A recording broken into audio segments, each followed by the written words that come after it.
ఒక్కరు కాదు ఇద్దరు కాదు 10 మందికి క్లీన్ చిట్ ఇచ్చారు స్పీకర్. అయితే అందరికీ ఒకేసారి ఇవ్వకుండా ఫైనల్ గా మిగిలిన ఇద్దరికి కూడా గ్రీన్ సిగ్నల్ ఇచ్చేశారు. గతంలో 8 మందికి ఊరటనిచ్చిన స్పీకర్ దానం కడియంలకు కూడా రూట్ క్లియర్ చేశారు. ఇద్దరు ఎమ్మెల్యేలు పార్టీ మారినట్లు ఆధారాలు లేకపోవటం వల్లనే వారిపై చర్యలు తీసుకోలేకపోయామంటున్నారు స్పీకర్.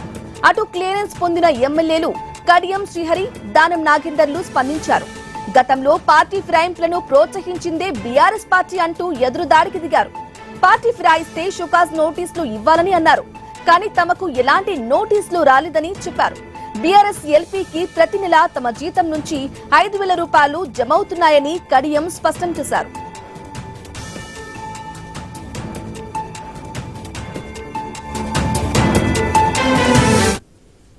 విధంగా సంఘవి గారు, నిరంజన్ రెడ్డి గారు, మా వెంకటేష్ గారు, మా సీనియర్ కౌన్సిల్స్ అందరూ కూడా నా వాదనని స్పీకర్ గారికి సుమారు 55 పేజీల స్టేట్మెంట్ ఇచ్చి వాళ్ళు అఫిడేవిట్ ఇవ్వడం జరిగింది.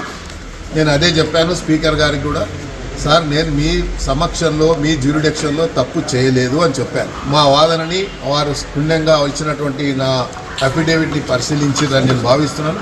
అందుకే ఈరోజు ఈ తీర్పు వచ్చిందని దానికి నేను స్పీకర్ గారికి అదేవిధంగా మా అడ్వకేట్స్ అందరికీ కూడా మనస్ఫూర్తిగా ధన్యవాదాలు. ప్రధానంగా మీ మీడియాకు నాకంటే ఎక్కువ టెన్షన్ ఉండే ఏమవుతుందో అని. ఒకవేళ అడ్వర్స్ వచ్చినా కూడా నేను బ్యాటిల్ ఫీల్డ్ నుంచి వచ్చిన వాడిని, యుద్ధంలో పోరాడుకుంటూనే 6 సార్లు ఎమ్మెల్యే గెలిచాను. నా ప్రజల దయ వల్ల, ఖైరతాబాద్ ప్రజల దయ వల్ల. వాళ్ళ దయ నాకు ఎప్పటికి ఉంటుందనే విశ్వాసం నాకుండే. ఒకవేళ ఎప్పుడైనా అలాంటి పరిస్థితి వస్తే తప్పకుండా మీడియా ఒకవేళ మీరు కోరుకుంటే అలా జరిగితే తప్పకుండా నేను మళ్ళీ పోరాడడానికి ఎప్పటికీ సిద్ధంగా ఉంటా. యుద్ధ మైదానంలో బ్యాటిల్ ఫీల్డ్లో దానం నాగేందర్ ఎప్పుడు ఒక సైనికుడిలాగా పోరాడు. అసెంబ్లీ ఎన్నికల్లో బీఆర్ఎస్ తరపున గెలుపొందిన వారిలో ఎమ్మెల్యేలు దానం నాగేందర్, బి కృష్ణమోహన్ రెడ్డి, కడియం శ్రీహరి, తెల్లం వెంకట్రావు, పోచారం శ్రీనివాస్ రెడ్డి, కాళీ యాదయ్య, టి ప్రకాష్ గౌడ్, ఎం సంజయ్ కుమార్, జి మహిపాల్ రెడ్డి, అరికెపూడి గాంధీ పార్టీ మారరనే ఆరోపణలు ఉన్నాయి. వీరిపై స్పీకర్ కు బీఆర్ఎస్, బీజేపీ ఎమ్మెల్యేలు ఫిర్యాదు చేశారు. ఈ అంశం సుప్రీంకోర్టు వరకు చేరింది. అటు తర్వాత ఒక్కొక్కరిగా క్లీన్ ఇచ్చేశారు స్పీకర్. ఇక స్పీకర్ నిర్ణయంపై బీఆర్ఎస్ వర్కింగ్ ప్రెసిడెంట్ కేటీఆర్ స్పందించారు. ఇది ప్రజాస్వామ్యంపై బహిరంగ దాడి అన్నారు. కాంగ్రెస్ పార్టీ బీఫామ్ మీద ఎంపీగా పోటీ చేసిన వ్యక్తికే క్లీన్ చిట్ ఇవ్వడం అంటే ప్రజల తీర్పును అవమానించడమన్నారు. పార్టీ ఫిరాయింపులను ప్రోత్సహిస్తూ స్పీకర్ తీసుకున్న ఈ నిర్ణయం ప్రజాస్వామ్య చరిత్రలో చీకటి రోజుగా అభివర్ణించారు.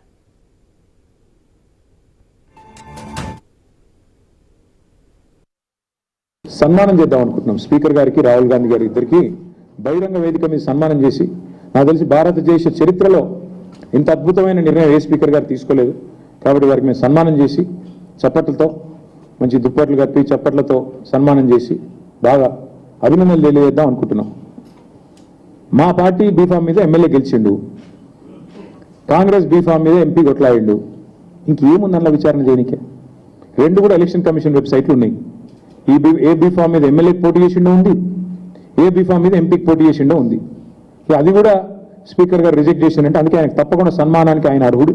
స్పీకర్ గారి కార్యాలయం నుంచి ఆర్డర్ మాకు రావాలి, కాపీ మా న్యాయవాదులకి. వచ్చిన మరుక్షణం హైకోర్టుకు పోతాం, పోయి స్పీకర్ గారు తీసుకునే నిర్ణయాన్ని తప్పకుండా ఛాలెంజ్ చేస్తాం. అందులో న్యాయపరంగా మాకు ఏ రికార్డ్స్ ఉందో విల్ కంటిన్యూ విత్ దట్. సన్మానం చేద్దాం అనుకుంటున్నాం. అటు బీజేపీ తెలంగాణ చీఫ్ కూడా స్పందించారు. బీజేపీ తెలంగాణ చీఫ్ రామచంద్రరావు స్పందించారు. అయితే స్పీకర్ నిర్ణయం బీఆర్ఎస్, బీజేపీలకు షాక్ గురిచేసింది. ఇద్దరికి కూడా క్లీన్ చిట్ ఇవ్వడంతో తర్వాత ఏం చేయాలన్న దానిపై సమాలోచనలు చేస్తున్నారు. దానంపై పిటిషన్ వేసిన బీఆర్ఎస్ ఎమ్మెల్యే కౌశిక్ రెడ్డి స్పందిస్తూ పార్టీ మారిన వారిని విడిచిపెట్టే ప్రసక్తే లేదని, స్పీకర్ నిర్ణయంపై సుప్రీంకోర్టుకు వెళ్తామని చెప్పారు ఆ పార్టీల నేతలు. ఇదే అంశంపై కాసేపట్లో సుప్రీంకోర్టులో విచారణ కూడా జరగబోతుంది. ఈ నేపథ్యంలో స్పీకర్ నిర్ణయం పట్ల సుప్రీంకోర్టు ఎలా స్పందిస్తుంది? ఫిరాయింపుల కేసు చివరాఖరుకు ఎటువైపు వెళ్తుంది? సుప్రీంకోర్టు స్పీకర్ ను ప్రశ్నిస్తుందా? స్పీకర్ నిర్ణయాన్ని కోర్టు సమర్థిస్తుందా? ఇక సుప్రీంకోర్టు మరో తీర్పిస్తుందా అన్న విషయాలు ఉత్కంఠతను రేపుతున్నాయి.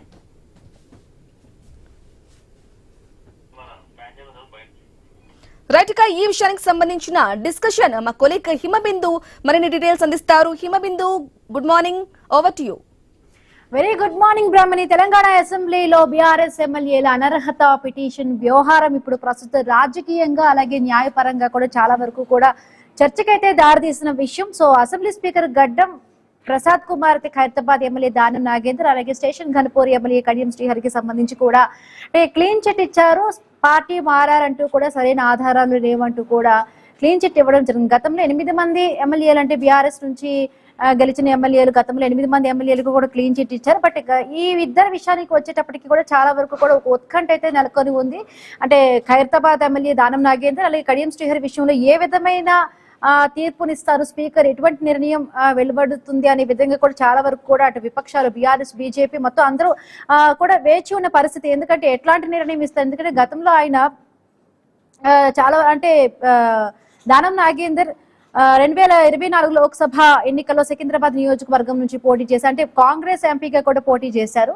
సో ఒక పార్టీలో ఉండి ఇంకొక పార్టీకి పోటీ చేయడం అనేది పార్టీ ఫిరాయింపు కిందకి రాదా అంటూ కూడా అటు విమర్శించిన పరిస్థితి. అలాగే స్టేషన్ ఘనపూర్ ఎమ్మెల్యే కడియం శ్రీహరి ఆయన కూతురు వ్యవహారానికి సంబంధించి కూడా ఎంపీ కడియం కావ్యకు సంబంధించి కూడా అటు కాంగ్రెస్ తరఫున ప్రచారం చేసిన పరిస్థితి. సో వీళ్ళిద్దరి విషయంలో కూడా చాలా వరకు ఈ 2 విషయాలు కూడా హైలైట్ అయ్యాయి. బట్ వీళ్ళిద్దరి విషయంలో డిఫరెంట్ గా తీర్పు ఉంటుందేమో అనుకున్నాము. బట్ వీళ్ళిద్దరికీ కూడా ఇప్పుడు క్లీన్ చిట్ రావడం చాలా వరకు కూడా రాజకీయంగా న్యాయపరంగా కూడా ఇప్పుడు చర్చకైతే దారితీసిన పరిస్థితి. బట్ ఈ యొక్క నిర్ణయాన్ని బీజేపీ బీఆర్ఎస్ నాయకులు ఇద్దరు కూడాను అంటే ప్రజాస్వామ్యం పైన దాడి, ఒక అనర్హత చట్టం 10వ షెడ్యూల్ కింద ఏదైతే అనర్హత చట్టం ఒకటి తీసుకొచ్చారో దాన్ని ఉల్లంఘించడమే అంటూ కూడా అన్నారు. అంటే ఇక్కడ స్పీకర్ నిష్పక్షపాతంగా కూడా వ్యవహరించలేదు. ఒక పార్టీ అంటే ఆయన కాంగ్రెస్ పార్టీ ఎమ్మెల్యేగా కూడా వ్యవహరించారంటూ కూడా విమర్శలు వస్తున్న పరిస్థితి.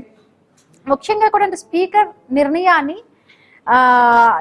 అంటే ప్రశ్నించే అధికారం ఉందా లేదా అంటే ఒక్కసారి మనం ఆలోచిస్తే అంటే 10వ షెడ్యూల్ ఏదైతే ఒక అనర్హత చట్టం ప్రకారం కూడా ఇప్పుడు అనర్హత పిటిషన్లపై నిర్ణయం తీసుకునే ఒక ఏకైకమైన అధికారం ఒక స్పీకర్ కు మాత్రమే ఉంటుంది.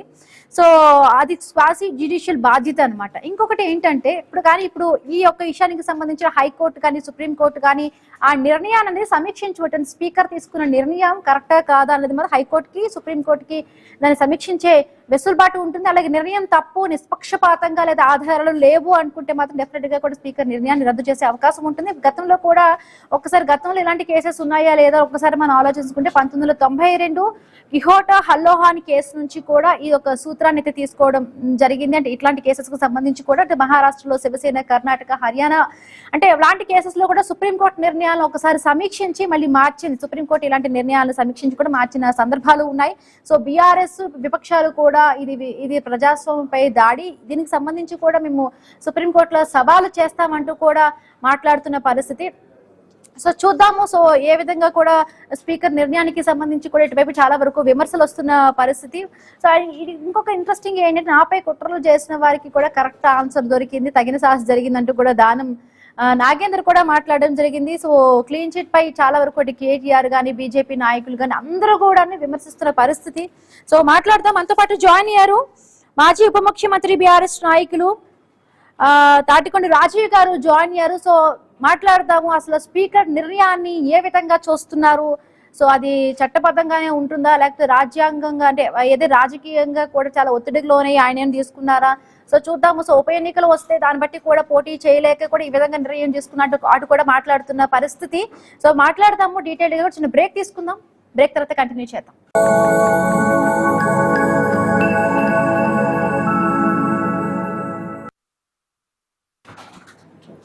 Welcome back. ఇక తెలంగాణ అసెంబ్లీలో బీఆర్ఎస్ ఎమ్మెల్యేల అనర్హత పిటిషన్ల అంశం ఇప్పుడు ప్రస్తుతం రాజకీయ పరంగా అదే విధంగా కూడా న్యాయపరంగా గారు నమస్తే అండి. నమస్కారం అండి. సో ఎట్లా చూస్తున్నారు స్పీకర్ గడ్డం ప్రసాద్ కుమార్ యొక్క నిర్ణయాన్ని ఏ విధంగా చూస్తున్నారు? గతంలో 8 మంది ఎమ్మెల్యేలకు ఇచ్చారు, ఇప్పుడు ఇద్దరు దానం నాగేందర్ కి అదే విధంగా కడియం శ్రీహరికి వీళ్ళిద్దరికీ కూడా క్లీన్ చిట్ ఇవ్వడం జరిగింది. సరైన ఆధారాలు చూపలేకపోయారు, సరైన ఆధారాలు లేవంటూ కూడా వాళ్ళిద్దరికి క్లీన్ చిట్ ఇవ్వడం జరిగింది. సో స్పీకర్ నిర్ణయాన్ని ఏ విధంగా చూస్తున్నారు?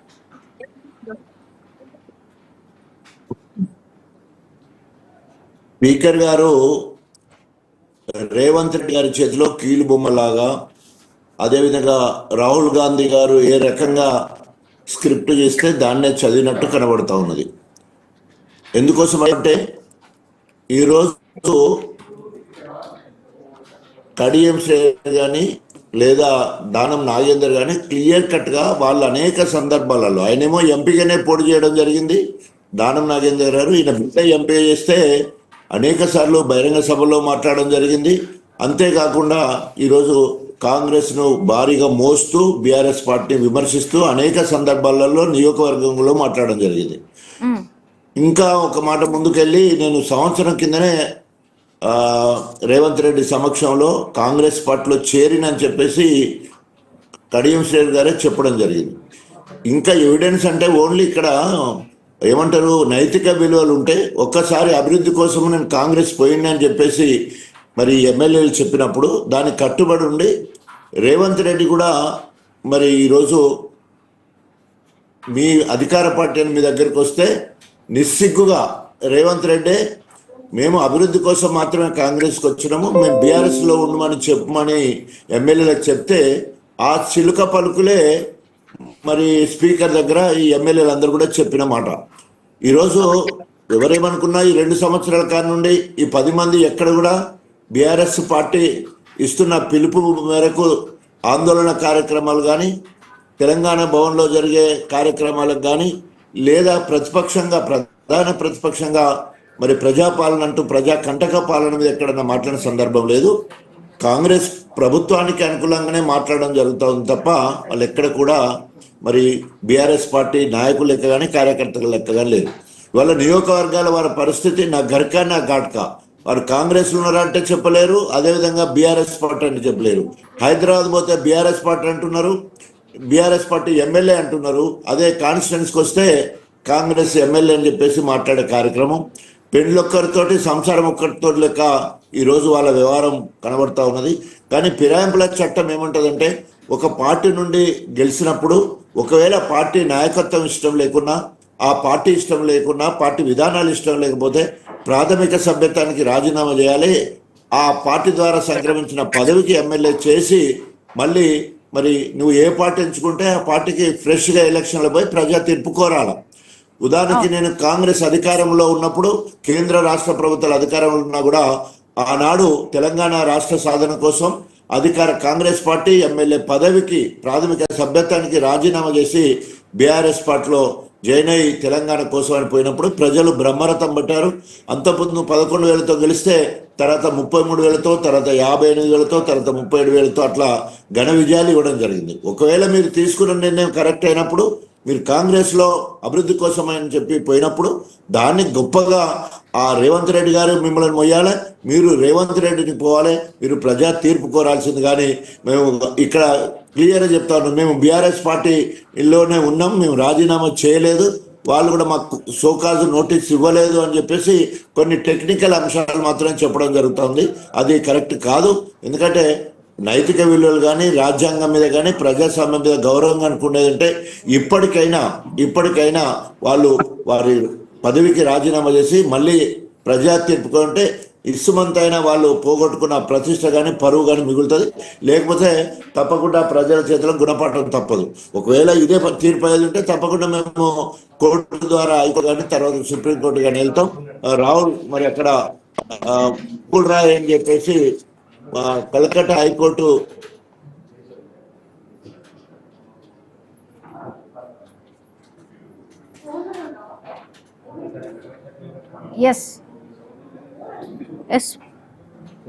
సో సిగ్నల్స్ కట్ అయినట్టుగా ఉంది రాజయ్య గారు. రైట్, నర్రా శ్రీనివాస్ గారు అడ్వకేట్ జాయిన్ అయ్యారు. నమస్తే అండి శ్రీనివాసరావు గారు. నమస్తే అండి. రైట్, అంటే టెక్నికల్ గా కూడా ఎటువంటి ఆధారాలు లేవు పార్టీ ఫిరాయించిన ఎమ్మెల్యేలకు సంబంధించి కూడా అంటూ మాట్లాడడం జరిగింది. అసలు 10th షెడ్యూల్ అనర్హత ఏదైతే ఉందో అనర్హత చట్టం ఉల్లంఘన కిందకు చెప్పి ఆ 10th షెడ్యూల్ గురించి ఒకసారి చెప్పండి. అలాగే ఇప్పుడు ఎమ్మెల్యే అనర్హత విషయంలో అయితే స్పీకర్ నిర్ణయాన్ని అంటే కొన్ని కేసెస్ అయితే ఉన్నాయి, అంటే హైకోర్టు కానీ సుప్రీంకోర్టు కానీ సమీక్షించగలవు. అంటే గతంలో అంటే ఉదాహరణకి కొన్ని రాష్ట్రాల్లో జరిగిన కేసెస్ ఉన్నాయి, బట్ తెలంగాణ రాష్ట్రానికి సంబంధించి కూడా చాలా వరకు కూడా విమర్శలు వస్తున్న పరిస్థితి. బట్ సుప్రీంకోర్టు ఈ యొక్క నిర్ణయాన్ని సమీక్షించగలదా? న్యూస్ ఛానల్ వ్యూవర్స్కి అదేవిధంగా మీకు ధన్యవాదాలు. ఇప్పుడు రాజ్యాంగంలో ఉన్నటువంటి 10వ షెడ్యూల్లో ఫిరాయింపుల నిరోధక చట్టం, ఇది ఆర్టికల్ 102 అదేవిధంగా ఆర్టికల్ 191 ఈ 2 ప్రొవిజన్స్ రాజ్యాంగపరమైనటువంటి ప్రొవిజన్స్ ఉపయోగించి వీటికి వచ్చినటువంటి అమెండ్మెంట్స్ ఫలితంగా 10th షెడ్యూల్లో ఎవరైనా ఒక పార్టీకి చెందినటువంటి వ్యక్తి ఆ పార్టీ ప్రాథమిక సభ్యత్వానికి రాజీనామా అక్కడ గెలిచి ఎమ్మెల్యేగా కానీ ఎంపీగా కానీ గెలిచి ఆ పార్టీ ప్రాథమిక సభ్యత్వానికి రాజీనామా చేసిన లేదా ఆ పార్టీ ఫిరాయించిన వేరే పార్టీలోకి జంప్ అయినా అతన్ని డిస్క్వాలిఫై చేయడం కోసమని ప్రత్యేకంగా 1985లో ఈ చట్ట సవరణ చేయడం జరిగింది. 10th షెడ్యూల్లో రాజ్యాంగంలో పొందుపరిచారు. ఇవి పొందుపరిచిన దగ్గర నుంచి ఈ రోజు వరకు ఈ చట్టం ఏదైతే ఉద్దేశించి చేయబడిందో, అంటే ఫిరాయింపులు చేసిన తర్వాత ఒక పార్టీ నుంచి గెలిచి ఒక టికెట్ మీద గెలిచి బీఫామ్ పొంది టికెట్ మీద గెలిచి రెండో పార్టీకి వెళ్ళినటువంటి సందర్భంలో చాలా తక్కువ సందర్భాల్లో మాత్రమే ఈ చట్టాన్ని ఉపయోగించి డిస్క్వాలిఫై చేయడం జరిగింది కొద్దిమంది సభ్యులు. చాలా ఎక్కువ సందర్భాల్లో చట్ట దుర్వినియోగం జరిగింది. దానికి ఒక గ్లేరింగ్ ఎగ్జాంపుల్ ఇప్పుడు తెలంగాణలో జరుగుతున్నటువంటి ఈ ఫిరాయింపు. ఇప్పుడు ఆంధ్రాలో కానీ తెలంగాణలో కానీ లేదా దేశంలో ఉన్నటువంటి మిగతా ప్రాంతాల్లో కానీ మెజారిటీ సభ్యులు ఫిరాయించి ఇంకొక పార్టీగానో ఇంకొక సమూహంగానో ఏర్పడి ఆ సమూహాన్ని గుర్తించడం అని అంటే అది వేరే అంశం. కానీ గెలుపొందినటువంటి సభ్యుల్లో ఒక పార్టీ టికెట్ ద్వారా బీఫామ్ పొంది మరో పార్టీలోకి ఫిరాయించడం అంటే పూర్తిగా అది అనైతికం. ఇలాంటి అనైతిక చర్యల్ని ప్రోత్సహించకూడదు. ముఖ్యంగా చట్టసభల్లో కీలకమైనటువంటి నిర్ణయ పాత్రధారిగా ఉన్నటువంటి స్పీకర్ అనేటువంటి వాడు ఒక పార్టీకి చెందినటువంటి వ్యక్తి కాదు, అన్బయాస్డ్గా ఉండాలి. కాబట్టి స్పీకరు దీని మీద తగు నిర్ణయం తీసుకోవాలి. ఆ ఉన్నటువంటి ఫ్యాక్ట్స్ వాటి అన్ని అనుగుణంగా నిర్ణయాలు తీసుకోవాల్సి ఉంది. అయితే దురదృష్టవశాత్తు స్పీకర్లకు ఉన్నటువంటి ఈ విచక్షణాధికారం కూడా దుర్వినియోగం అవుతా ఉంది. ఎందుకంటే చట్టం ఎందుకు సవరణ చేశారు? పార్లమెంట్లో అసెంబ్లీలో చట్టాలు చేయగలిగినటువంటి పరిస్థితిని, చట్టాలు చేయగలిగినటువంటి స్థానంలో ఉన్నటువంటి అసెంబ్లీ పార్లమెంటు సభ్యులే వాళ్ళ చేసిన చట్టాన్ని వాళ్లే దుర్వినియోగం చేస్తా ఉన్నారు. దానికి ప్రత్యక్ష ఉదాహరణ ఇప్పుడు తెలంగాణలో జరుగుతా ఉంది. 10 మంది సభ్యులు బీఆర్ఎస్ టికెట్ నుంచి గెలిచి ఇప్పుడు పార్టీ ఫిరాయించి కాంగ్రెస్ అధికారంలో ఉందని చెప్పేసి కాంగ్రెస్ వెళితే మరి వాళ్ళు వేదికల్లో కానీ అనేకమైనటువంటి సందర్భాల్లో కానీ ముఖ్యంగా దానం నాగేంద్ర లాంటి గారు వాళ్ళు ఎంపీగా కూడా టికెట్ తీసుకొని బీఫామ్ మీద పోటీ చేస్తే పార్టీ మారలేదని ఎలా అంటారు? మరి వాళ్ళ పార్టీకి చెందినటువంటి వ్యక్తికి టికెట్ ఇచ్చారా? పోనీ అదన్నా చెప్పాలిగా. మా పార్టీకి చెందలేదు, మా పార్టీ ఇండిపెండెంట్ గా పోటీ చేశాడని అన్న చెప్పాలి కదా. స్పష్టంగా ఒక ఉదాహరణ కనపడతా ఉంది అక్కడ, స్పష్టంగా నగ్నంగా కనపడతా ఉంటే దానికి ప్రూఫ్లు కావాలి, దానికి ప్రూఫ్లు లేవని అంటే ఇంకా ఇంతకంటే హాస్యాస్పదం. మన చట్టసభలను దుర్వినియోగం చేస్తాం అనడానికి ఇది ఒక ఉదాహరణ. ఇంతేకాదు ఎవరు అధికారంలో ఉంటే వాళ్ళు, ఇప్పుడు ఆ వంతు కాంగ్రెస్కి వచ్చింది, గతంలో బీఆర్ఎస్ కూడా వచ్చింది. ఎవరి వంతు వాళ్ళు తినా పాపం తలా పెడికడు అన్నట్టు రాజకీయ పార్టీలు వ్యవహరిస్తా ఉన్నాయి. అంటే నేతి బీరకాయలో నెయ్యి చందంగా తయారైంది రాజకీయ పార్టీల్లో నీతి అనేటువంటిది. ఒక చట్టసభల్లో గౌరవప్రదమైనటువంటి స్థానంలో ఎమ్మెల్యేగా ఉండి ఆ పార్టీ ఒకవేళ ఆ పార్టీతో విభేదించవచ్చు, కానీ విభేదించి పక్క పార్టీలో చేరితే ఖచ్చితంగా ఆయన తనకున్నటువంటి శాసనసభ సభ్యత్వం కానీ లేదా శాసన మండలి సభ్యత్వానికి కానీ ఖచ్చితంగా గారు మళ్ళీ మీ దగ్గరికి వస్తా. అంటే గతంలో కూడా ఇలాంటి కేసెస్ లో సుప్రీంకోర్టు జోక్యం చేసుకున్న సందర్భాలు ఉన్నాయా? ఇంకొకటి, స్పీకర్ నిర్ణయం వల్ల న్యాయ సమీక్షలు ఎలాంటి రివ్యూ జరుగుతుంది అనేది కూడా మాట్లాడదాము. బిఫోర్ దట్ కాంగ్రెస్ నాయకులు కత్తి వెంకట స్వామి గారు జాయిన్ అయ్యారు. నమస్తే అండి కత్తి వెంకట స్వామి గారు. నమస్కారం అమ్మా, చెప్పండి. మీరు ఎప్పుడు కూడా చాలా డిబేట్స్ లో కూడా పార్టీకి సంబంధం లేకుండా అసలు ఏది ఉన్నా కూడా ఉన్నట్టుగా మాట్లాడతారు. సో దానం నాగేందర్ కి క్లీన్ చిట్ ఇవ్వడం కూడా ఎట్లా చూస్తున్నారు? న్యాయ సమ్మతమేనా? అంటే గతంలో బీఆర్ఎస్ నాయకులు చేశారు కాబట్టి మేము అదే చేస్తున్నామంటే ఇప్పుడు మాట్లాడుతున్నారు. అసలు రాజకీయ పరంగా రాజకీయ నిర్ణయమా, నిజంగా కూడా అది న్యాయపరమా అంటారు? ముందుగా ప్యానెల్ ఉన్న మిత్రులకు, మీకు ప్రేక్షకులకు నమస్కారము. ప్రధానంగా స్పీకర్ గారు దానం నాగేందర్ గారి విషయంలో మిగతా 9 ఒక ఎత్తైతే దానం నాగేందర్ గారిని మాకు అస్థితిని తీసుకొచ్చింది. నైతికంగా మేము చాలా ఇబ్బందికి గురవుతున్నాం. నైతిక హక్కును కోల్పోయే పరిస్థితి వచ్చింది. ఒక విషయం నేను చెప్తున్నాను, ఈ 10 మంది ఎమ్మెల్యేలు ఎవరైతే ఉన్నారో వీళ్ళందరూ కూడా ఇప్పటికి కూడా మేము పార్టీ మారలేదు, మేము బీఆర్ఎస్ లో ఉన్నామని చెప్తున్నాను. మా పార్టీకి వాళ్ళు ఒకవేళ వచ్చి ఉండేది ఉంటే, మా పార్టీకి వాళ్ళతో లాభం అయ్యేది ఉండేది ఉంటే లేదా వాళ్ళు చేరడం వల్ల తెలంగాణ సమాజానికి, తెలంగాణ కాంగ్రెస్ పార్టీకి, ప్రజలకు మంచి జరిగినట్టు ఉంటే బాగుండేది. కానీ వాళ్ళు వ్యక్తిగత స్వార్థంతో దానం నాగేందర్ కావచ్చు, ఏరి గారు కావచ్చు, మిగతా 8 మంది కావచ్చు, వాళ్ళ వ్యక్తిగత అవసరాల కోసమే మా పార్టీ పంచాన చేరినారు. ఈ విషయాన్ని మా అధిష్టానం పెద్దలు అక్కడ కానీ ఇక్కడ కానీ గమనించకుండా కేవలం వాళ్ళను మోయడం వల్ల మాకు ఒక భారమయ్యి మా పార్టీ ప్రతిష్టను దెబ్బతీసే విధంగా ప్రజల్లో కానీ, మేధావుల్లో కానీ, న్యాయ కోవిధుల్లో కానీ, మిగతా సమాజంలో కానీ సమాధానం చెప్పలేనటువంటి ఒక దుస్థితి వచ్చింది. పార్టీ అనవసరమైనటువంటి రాజ్యాంగానికి పోయింది. మా పార్టీకి వాళ్ళు ఏ రకంగా కూడా ఉపయోగపడ్డ వాళ్ళు కాదు. పైపెచ్చి మాకు భయాన్ని తెచ్చిపెట్టినారు. ఇప్పుడు వాళ్ళు సేఫ్ గానే ఉన్నారు. ఇప్పటికి కూడా మా పైసలు అక్కడ కట్ అవుతున్నాయి, మేము 5,000 ఇస్తున్నాం అది అని అంటున్నారంటే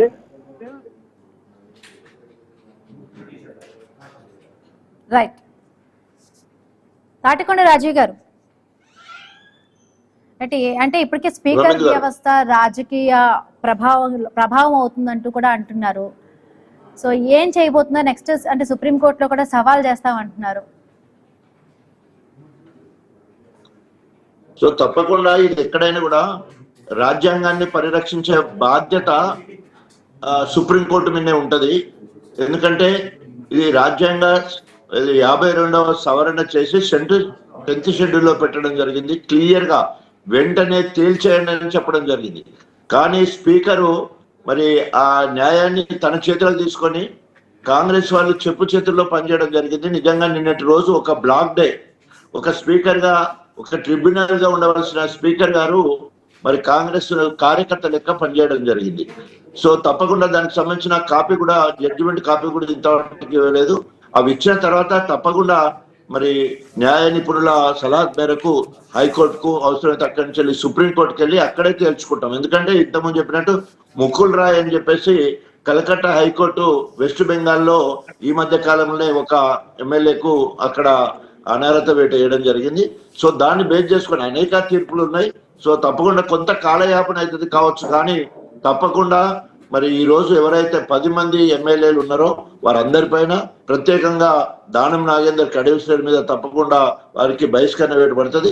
ఒకవేళ అక్కడి నుండి తప్పించుకున్నా కూడా ప్రజా తీర్పుడు మాత్రం వారు తప్పించుకోలేరు. ఇప్పటికే వారు కుడిలో పడ్డ ఎలికలాగా ఏం చేయలేని పరిస్థితి ఉన్నది. వారి నియోజకవర్గాలలో గ్రామాలకు పోయే పరిస్థితి కూడా లేదు. ఎందుకంటే గెలిపించిందేమో బీఆర్ఎస్ పార్టీ, తిరుగుతున్నదేమో కాంగ్రెస్ వాళ్ళతోటి. మరి ఊర్లలో మోటు సామెత ఉంటది, ఒకరితోనేమో పెళ్లి, ఇంకొకటి కాపురం చేసినట్టు మళ్ళా నేను సంసారినని తిరుగుతున్న పరిస్థితి గణపురంలో కనిపిస్తా ఉంది. మిగతా నియోజకవర్గాలు కూడా ఎక్కడికక్కడ అల్లర్లు అవుతున్న సంగతి మనం చూస్తున్నాం బీఆర్ఎస్ కాంగ్రెస్.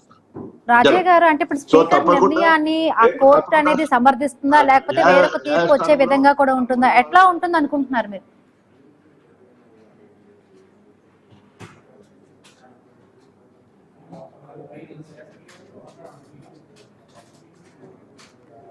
రాజయ్య గారు వినిపిస్తోందా? చెప్పండి. కోర్టు నిర్ణయాన్ని, అంటే స్పీకర్ నిర్ణయాన్ని కోర్టు సమర్థిస్తుందా, లేకపోతే సుప్రీం కోర్టు కూడా వేరే సమీక్షించి ఇంకొక నిర్ణయం వస్తుందా? ఎట్లా వస్తుంది అనుకుంటున్నారు? వాయిస్ అయితే క్లియర్ లేదు. ఒకటి మాత్రము నిజం, ఎట్టి పరిస్థితుల్లో వాళ్ళు ఇప్పటికే ప్రజలలో చావు దెబ్బ తిన్నారు. సరే, టెక్నికల్ గా స్పీకర్ దగ్గర తప్పించుకో ఉండొచ్చు, లేదా మరి వారిని కాపాడవలసిన రేవంత్ రెడ్డి చేతులెత్తేయడంతో కాంగ్రెస్ డొల్లతనం బయటపడ్డది. ఈరోజు 2 పడవల మీద కాలేసి నడుస్తా ఉన్నారు. తప్పకుండా రేపు రాబోయే రోజుల్లో వాళ్ళకు గుణపాఠం తప్పదు. ఇటు ప్రజలలో లేరు. తర్వాత రేపు ఎట్టి పరిస్థితుల్లో మళ్ళీ చెప్తున్నా, కోర్టులో వాళ్ళు తప్పకుండా జవాబు చెప్పుకోవాల్సిన అవసరం ఉంటది. కానీ కోర్టు, మనం ఇప్పటివరకు తీర్పులు చూస్తే తప్పకుండా సుప్రీంకోర్టు రాజ్యాంగాన్ని కాపాడాల్సిన బాధ్యత కోర్టుల మీద మాత్రమే ఉంటుంది. కానీ ఆ రోజు ఏసీసీ న్యాయశాఖ మంత్రి 85లో రాజీవ్ గాంధీ ప్రధానమంత్రిగా ఉన్నప్పుడు ఏసీసీ అంటే వెంటనే తేల్చేయండి అని చెప్పేసి ఆ బాధ్యత స్పీకర్ కు అప్పచెప్పడమే తప్పైపోయింది. ఎందుకంటే స్పీకర్ కు ఏ రాష్ట్రంలోనైనా ఏదో ఒక పార్టీకి సంబంధించిన స్పీకరే ఉంటాడు కాబట్టి ఆ పార్టీకి అనుగుణంగా, అధినాయకత్వానికి అనుగుణంగానే పనిచేసే పరిస్థితి ఉంటుంది. కాబట్టి ఇప్పటికైనా మరి బాధ్యతలు స్పీకర్ నుండి తొలగించి ఎలక్షన్ కమిషన్ కానీ లేదా కోర్టులకు కానీ అదేమంటారు ఆ పవర్ కనుక ఇచ్చేది ఉంటే తప్పకుండా మళ్ళీ ఆ పార్లమెంట్ లో అమెండ్మెంట్ చేయాల్సి ఉంటుంది. సో ఆ రకంగా చేస్తే తప్పకుండా వెంటనే ఇట్లాంటి ఫిరాయింపుదారులకు శిక్ష పడడానికి అవకాశం ఉంటుంది. ఎస్, చిన్న బ్రేక్ తీసుకుందాం. బ్రేక్ తర్వాత మళ్ళీ కంటిన్యూ చేద్దాం.